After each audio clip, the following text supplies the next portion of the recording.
Meghan and Harry launching a massive fight back. Vile reason Sussex is suddenly everywhere. On to the main topic, the Duke and Duchess of Hypocrisy. Alright, so clearly they need a bit of a reset, and it seems like they have figured out a great way to do it. I'm guessing you have already seen the evidence for yourself already. The pathetic truth, the depressing reality. Harry cannot dance. In fact, when Harry tries to shake his booty, he ends up looking like somebody's manager who drank too many tequila shots. And that's a fact that now we're all too aware of after he joined Meghan and her mother Doria for the LA leg of Beyoncé's Renaissance tour just last week. For whatever reason, Harry decided he wasn't going to stay in that night. He was going to go out and hit the town and go to Beyoncé's concert. Why? Well, we're not really sure, but anyway, maybe he was just trying to be a good husband. Maybe it was a birthday treat for Doria, the only close family member that either he or Meghan are not estranged from at this point, so it would make sense if they wanted to go big for her special day. Since Harry has been a bit of a hermit ever since he moved to Montecito, we assumed that was it. That was going to be his big night out. Well, were we surprised when last Sunday in LA, we saw Harry out and about again. He was in full court view of the cameras when he showed up for the game between Inter Miami and LAFC. What a busy weekend for Harry. I mean, for months, if not years now, Harry only made brief forays out into the wide open public. He and his cousin, Princess Eugenie, showed up for the Super Bowl in 2022, and he and Meghan went to a basketball game in April.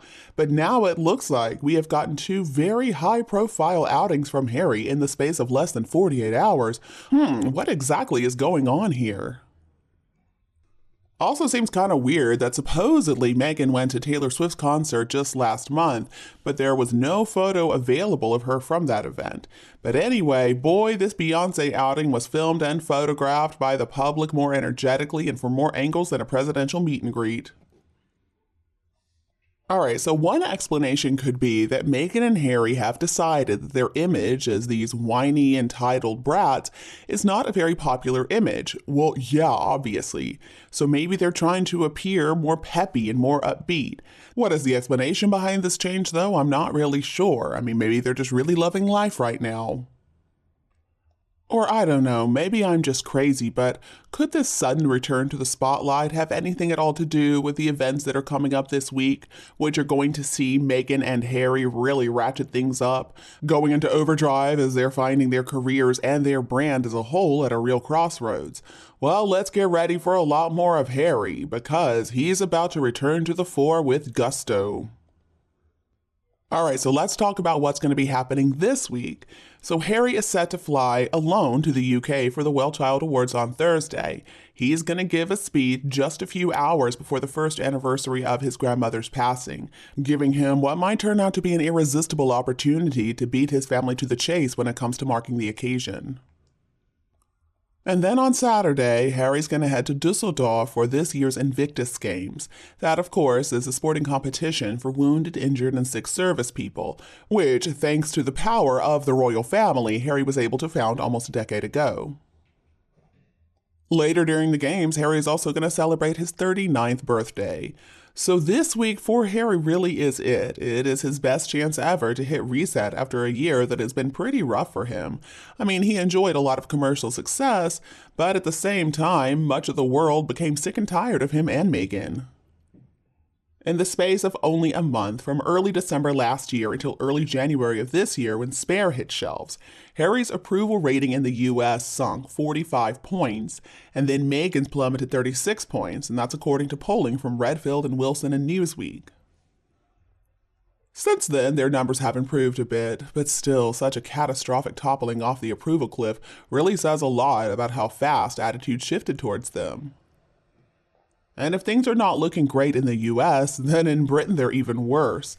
There's some new research that came out this week from YouGov that's found that nearly 2/3 of Brits, 63%, now hold a negative view of Harry. What about Meghan? Well, 68% of respondents hold an unfavorable opinion of her. No surprise there. And usually it would be easy to ignore the public's feelings towards Harry and Meghan. We could say that it's beneath their concern, except for the fact that their whole financial future relies on people being invested in them, interested enough in them to subscribe and stream and buy whatever it is they're selling.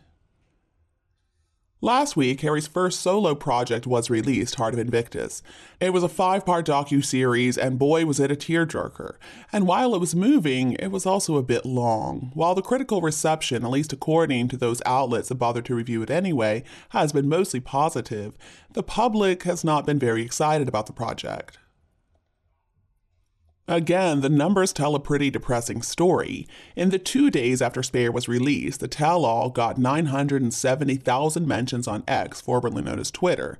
But in that same period of time last week, Heart of Invictus was only mentioned 50,000 times, according to audience intelligence platform Pulsar and Newsweek.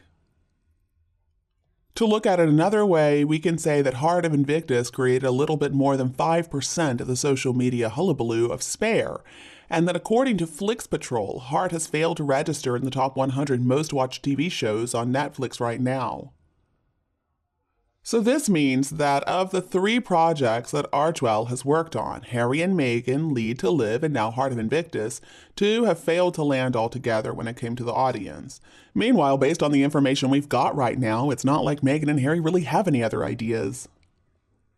For months, we've been hearing that Harry might return to Africa and make some kind of documentary for Netflix. But over the weekend, The Telegraph talked about this project, and they said proposals are in their early stages. Early stages? So what have they been doing all day all these months? And then, of course, there is Meet Me at the Lake, the bestseller novel that Netflix reportedly spent about $4.6 million buying the rights for Meghan and Harry so that they could try to be producers. But considering that right now Hollywood is still frozen thanks to the strikes, this all seems an incredibly long way off. Okay, so when it comes to careers, well, they failed to really prove themselves to be successful, and instead they look like they're fizzling out. Their reputations are certainly not doing any better.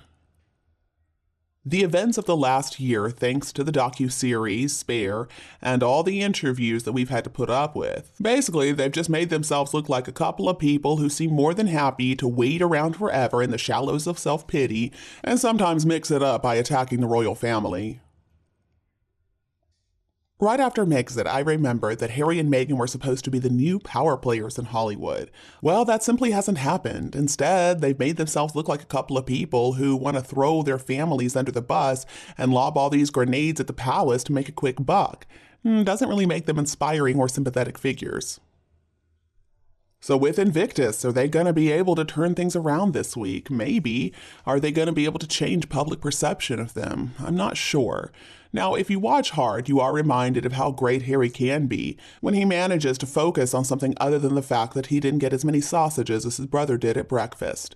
The Harry we see in this documentary is a man who is motivated to help other people, and somebody who really, really cares. This is the Harry that he and Meghan need to be showing to the whole world. Right now, the whole world sees Harry as a spoiled, entitled, whiny brat. Well, maybe Invictus will help replace that image with one of Harry as a selfless, compassionate, devoted person who gets things done. And we can say the same for Meghan. Her podcast did not get a second season, and her entrepreneurial website seems to be forever in the offing. Now, maybe she can wear a pair of white jeans, and maybe she has good style sometimes, but for whatever reason, all her causes, paid parental leave, the dismantling of Roe v. Wade, seem to have fallen completely off the radar. Now, Invictus has a chance to change all this, especially for Harry. It could mean a whole new start after a few years of attempted new starts. So it's really time for Meghan and Harry to put their heads down and work. And based on what we're seeing, it looks like the two of them are getting ready to give it their all. All right, Harry and Meghan, your time has come. Are you ready for it? And you, do you agree with me? If yes, don't be afraid to like and share my video. If not, let us know why in the comments. And don't be afraid to click the subscribe button to get more updates in the future. Thank you so much for tuning in, have a lovely weekend, and we'll be back to see you all tomorrow.